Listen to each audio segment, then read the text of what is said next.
Welcome, friends. James Corbett here in a conversation that is being recorded on the 6th of February 2020. And for once, I don't have to explain to a befuddled guest that I'm on the other side of the date line, so yes, it is one day ahead of what you think it is. No, because I am joined by someone on my side of the date line, specifically Joe Nova, who you will know from, at the very least, our previous conversation, although it's been quite a few years since that previous conversation, so I will put the link to that in the show notes for this conversation in case you want to go back and revisit that conversation. Did I say conversation 4 times in that sentence? Maybe. At any rate, today we're going to be talking to Joe Nova of joannenova.com.au, and you can go and read her about page for all of the bona fides of her career in broadcasting and journalism and print and online, and winner of blog awards and other such things. But I won't embarrass her by reading that entire biography out here on air. Let's just say, Joe Nova, thank you very much for joining us today.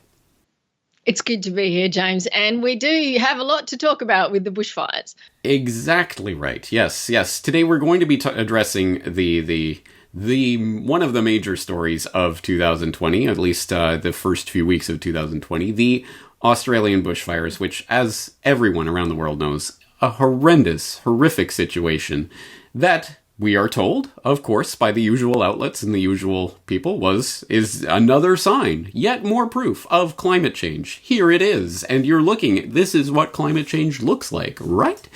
Well, maybe not. And in fact, as I'm sure anyone who's familiar with your work will know, but for people who aren't, I will include links to some of your articles on this. For example, climate change is the excuse to hide an inferno of incompetence. Heads must roll for the billion-dollar bushfire mistakes, and 57 bushfire inquiries isn't enough.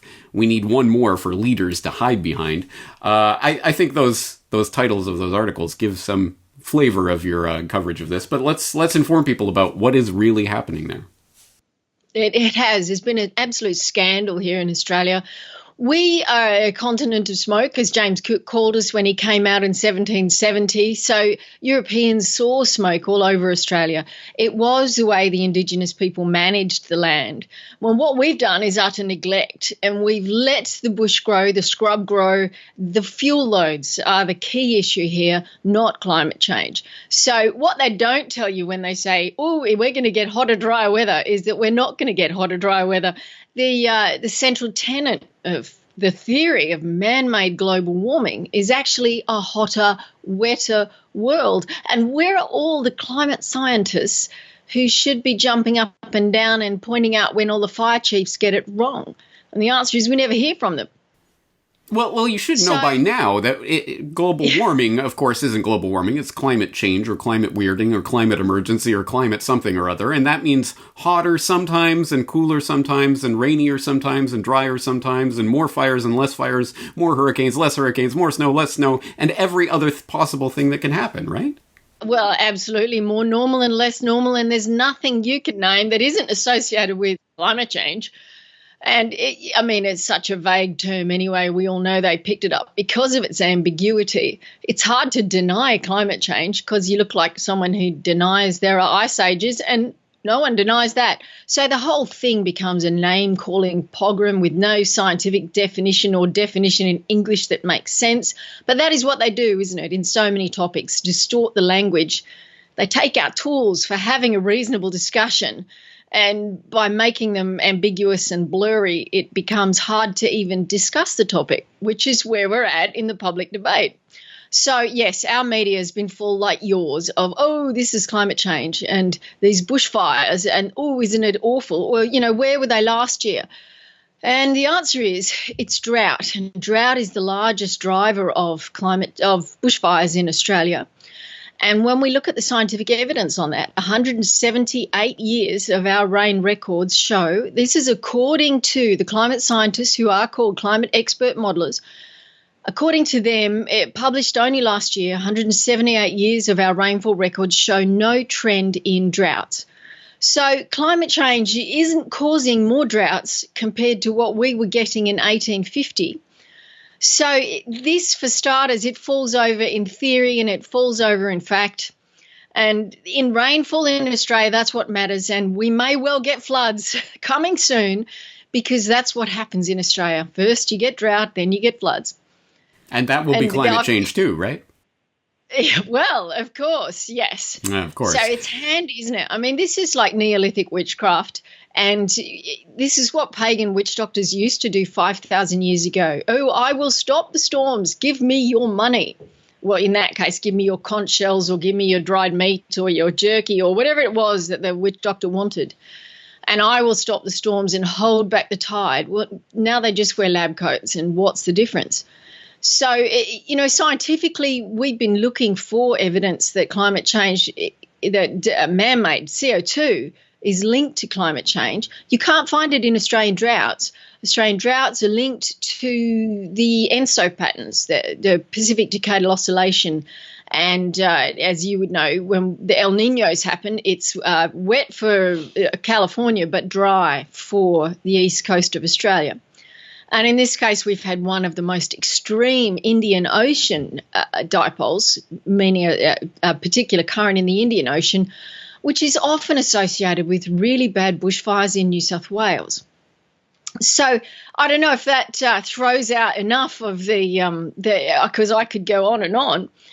But I think fuel loads is something we need to discuss. And I know Californians are familiar with the term, well, maybe they're not, but it's certainly with eucalypts and the incredible fuel loads that we get with eucalypt forest. Yeah. So I'm not sure, James, if you're aware of the debate in California about the eucalypts there. I'm not, actually.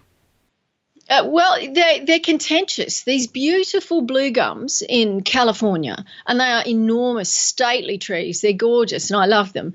But they drop tons of bark, and the bark rolls up into kind of cinnamon coils. It stacks itself in layers, which is beautifully aerated. It's exactly the right conditions for creating a pyroconvective cloud firestorm.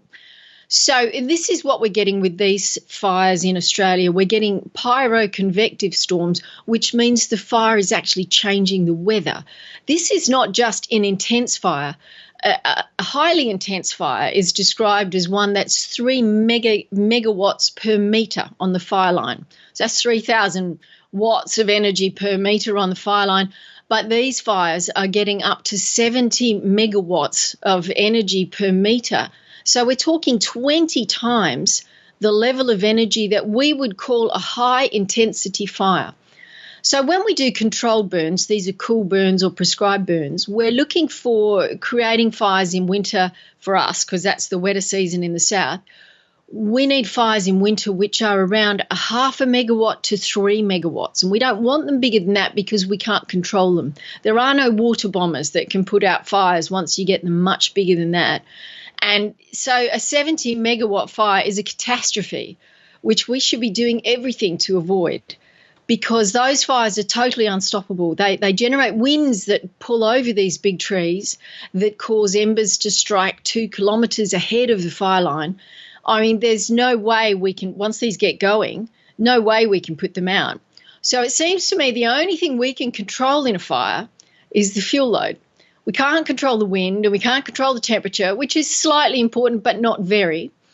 But the fuel loads make the difference between a devastating catastrophe that kills all the animals in its path and destroys the trees and forests and kills hundreds of year-old trees that would normally survive a cool burn.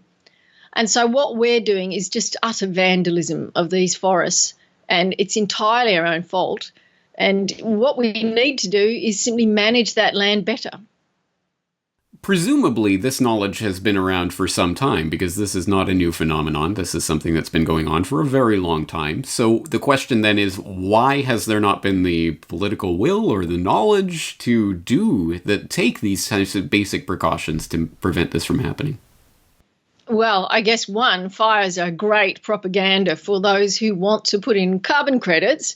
And of course, remembering the people who benefit the most from carbon trading schemes are the large financial institutions, the Goldman Sachs, the JP Morgans, the Barclays Bank, the Deutsche Bank, all of those that would benefit from having a $7 billion international trading scheme. There's huge money involved in other areas, in fossil fuels, for example. The gas and oil industry is actually quite like the carbon legislation. it works for them because it pushes down their main competitor, which is coal. So all of the theories you hear out there about fossil fuels this and fossil fuels that, they're very inaccurate, because fossil fuels is really 3 or 4 entirely different industries. And it makes a big difference which industry we're talking about. Coal certainly does worse in a world where we put legislation in to prevent CO2 emissions. But coal is so much cheaper than gas when it comes to producing electricity that, in Australia, we could produce electricity with brown coal, and we have 300 years of reserves of brown coal here, for $30 a megawatt hour here, compared to gas, which is more like 50 or 60. So we're talking twice the price. So gas loves it. It ramps up and down when there's wind and solar. So the wind and solar blows and comes in and the sun shines. The gas stations aren't as quick as adapting to the changes in supply. So we need more gas. So, there's very much an interest for the gas-powered groups in the oil industry, which is usually gas explorers, to promote this. Just look at Shell Petroleum, just look at BP Beyond Petroleum, and both of them have lobbied for carbon credits and carbon trading and things like that. So, the real truth of this matter is far more complex than the bumper sticker messages, and I think that's what stopped the political debate. Our media keeps repeating these bumper sticker, hot means fires, and, inane things like that. And speaking of which, Death Valley, not too many fires in Death Valley, yeah? So yeah. all that heat, the heat is not what causes the fires. The heat makes it slightly worse, but the problem is the fuel load. If you don't have the fuel, like Death Valley doesn't, you don't get bad fires. And that's what we found here. The worst fires in Australia are in that southwest corner, where we have, I believe, the second tallest trees, or they're amongst the tallest in the world, the Victorian mountain ash, enormous, beautiful trees. And it's an absolute scandal that we've treated them with neglect. And of course, the Greens and others don't want us doing cool burns, because the smoke can hurt the little birds, and it's bad for the critters on the ground doing these cool burns. And besides, smoke is not good for asthmatics. And so there are lots of reasons to make it harder to do cool burns. And of course, the very real risk that even in winter, sometimes these burns do cause damage to get out of control. It's a cost-benefit thing. Absolutely. So there are, political trade-offs, and one could understand why politicians would perhaps shy away from the controlled burns for various reasons, and then end up with this sort of situation. And hey, as you say, ka-ching, ka-ching, it benefits all of those pushing the green climate change scam in a number of different ways. Let's just underline one of the points that you made there. In fact, on a recent post, you noted that on average, bushfires burn an amazing 50 million hectares every year in Australia. And it's interesting to look at the amount of bushfires and the percentage of bush that is burned in the north versus the southeast, and what that tells us about Australia and generally how this plays out. Tell us a little bit about that. Well, yeah, Australia, of course, is as big inland area as the mainland United States. So we're talking about very different climates in the south, and our far north is much closer to the equator than Florida. So up there, we get fires every single year.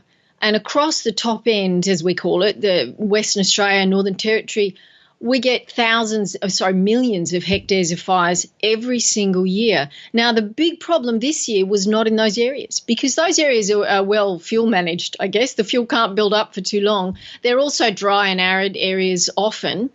So although some of them are wet tropics right up the far north, but what we're seeing are the worst fires here are in areas where we haven't done fuel reduction. They haven't done the burns in the bottom corner. They're only on a rotation now of, at best, I think 5% burning each year, which is 1 in 20 years. Some of them are 1 in 100 years. So that's 100 years of fuel, tons of fuel being left on the forest floor. We wouldn't leave barrels of oil out for arsonists to come along and chuck a match in, and yet we leave all this litter on the forest floor and all these shrubs, this undergrowth. And there's a few reasons behind that. And one of them is the people not liking the prescribed burns. But also there's this tree change where people want to live amongst the trees. Yeah, let's just build our house amongst these enormous forests. It looks great until the fire comes and no one can defend it. so that's an issue here as well. And you see a lot of these burnt out shots of houses, and the trees are right up next to the house. And it's a tragedy waiting to happen in Australia. And so, yes, I think we've burnt 20 million hectares of area this fire season, which is below average, but no doubt we'll count the satellites and it'll come in about average or possibly more this year.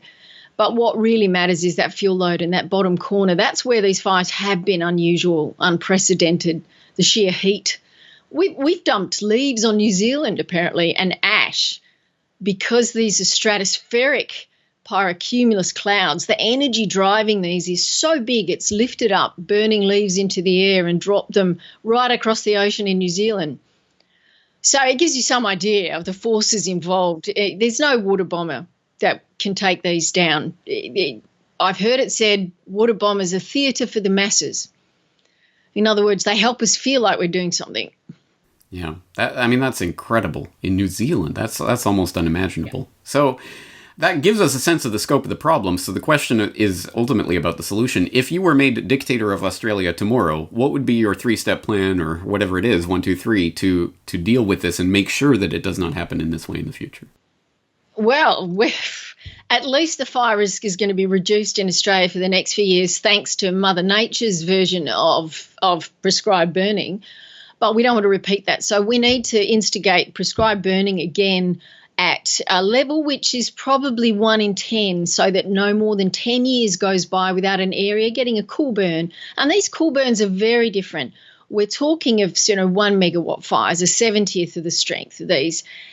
The koalas just climb to the top of the trees. It gets smoky up there, but they survive. The trees themselves are designed to resprout, both from the roots and from under the bark. So after a fire goes through, they can just pop new leaves out. And with a fire that's cool, it won't destroy the canopy, so it won't cut down all of those leaves that are shading the forest floor.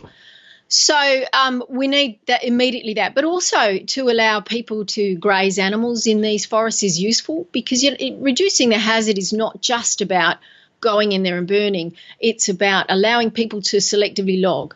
It's about letting animals come in and graze the grass and the bushes and things on the forest floor. And we've been stopping all of those in the last 20 years too, with this idea that nature is just left alone, ignoring that Aboriginal people managed the land here.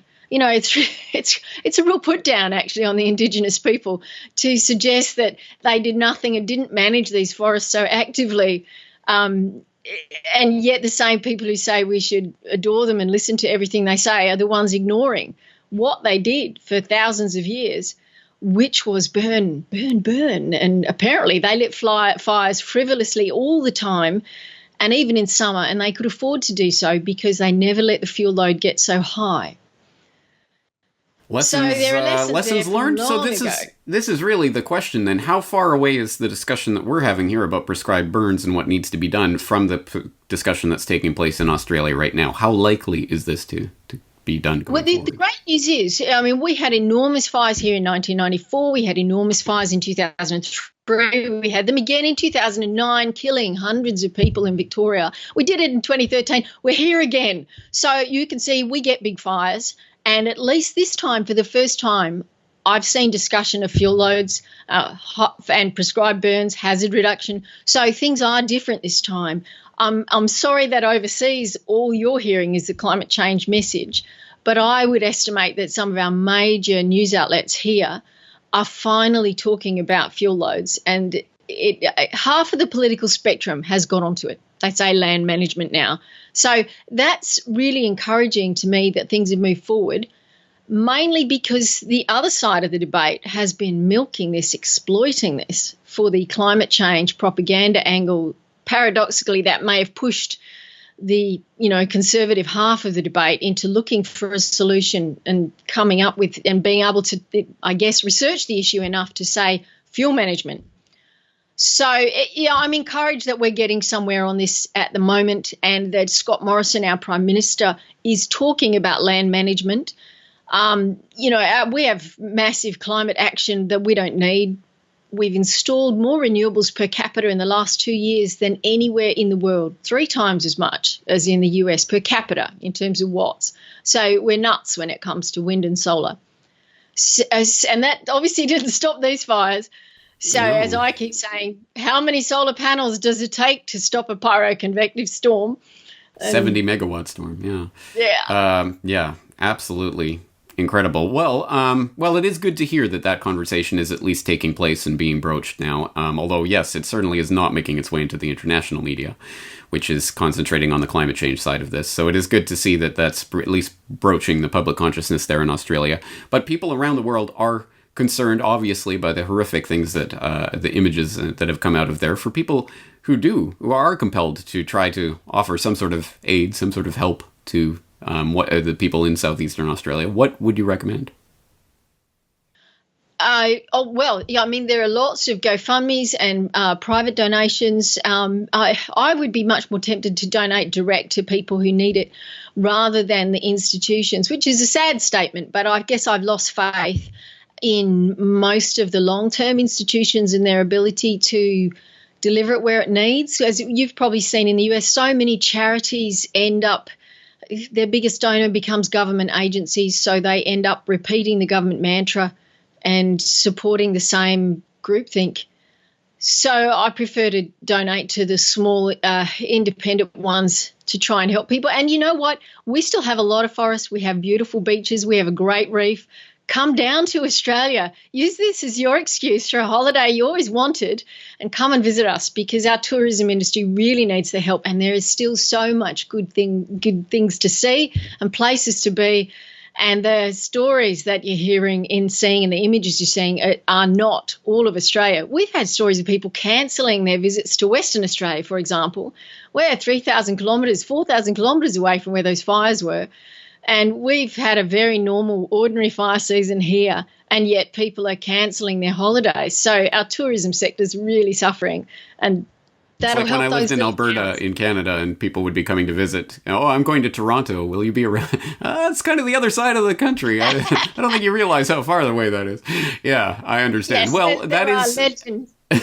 Legends here of people getting in cabs in Sydney and saying, I need to get to Nedlands, and the cab driver saying, but that's in Perth. You realise that 4,000 k's. So, yeah. Expensive cab ride, yeah. All right. Well, I certainly do share your distrust of the major institutions and their ability to provide aid in these situations. It is good if you have personal connections and can personally donate to people who are in need. And what better way to find those connections and make them than by actually going and visiting the area? And in fact, yes, I have never been to Australia myself, which is almost inexcusable at this point because I have lots of friends from there. I have always wanted to visit there. I'm on at least this side of the world. I should visit there. So, thank you for the kick in the butt that I need to make the plans to go and actually visit Australia. Oh, I think we'll leave. Can I just say that the reef is really beautiful, and I'm hearing reports from Jennifer Marahasi, who's diving up there at the moment, of fantastic views, and that has been so oversold, this damage to the reef. So book your trip. There's no rush because the reef's going to be there for thousands of years, but it's beautiful. You might as well go now while there's not so many tourists.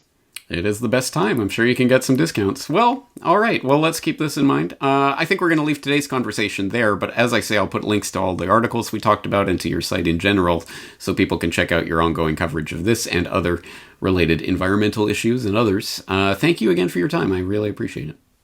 Thank you, James.